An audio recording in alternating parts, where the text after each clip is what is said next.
Let's talk about the endless rise of members-only clubs as Gen Z seeks social experiences wherever they can find them.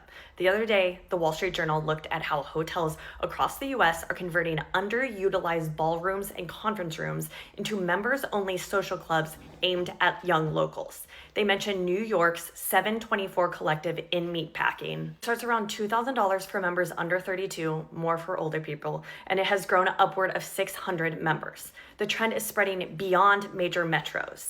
A place opened in Lone Mountain Ranch in Big Sky, Montana that costs $6,500 a year on top of $5,000 for initiation. But there are 95% renewal rates, which speaks to the demand.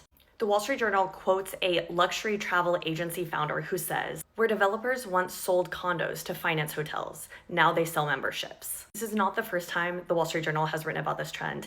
Back in September, they wrote about how private membership clubs are expanding into mid-sized American cities. They name-check Lexington, Kentucky, Jacksonville, Florida, and Savannah, Georgia. These clubs are targeting an upwardly mobile young audience, also known as yuppies, outside of major markets.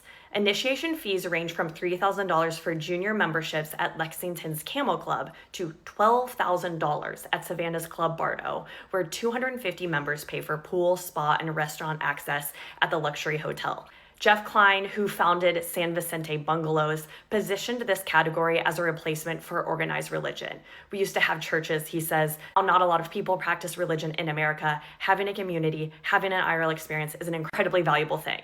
But it can also be an expensive thing." Over the weekend, Andrew Zucker, reporting for Airmail, said that young men in Manhattan are increasingly choosing to join the city's private male-only Gilded Age mainstays. He talks about the Union Club, University Club, etc., over the many newer entrants like ZZ's Club and Chez Margot. A Union Club member told him that historically only a handful of applicants were under 40, but now a pretty high portion of them are in their 20s, drawn by what another younger member called the appeal of fewer and fewer places that have the kind of old school, almost library-like feel where not everyone's on their cell phone.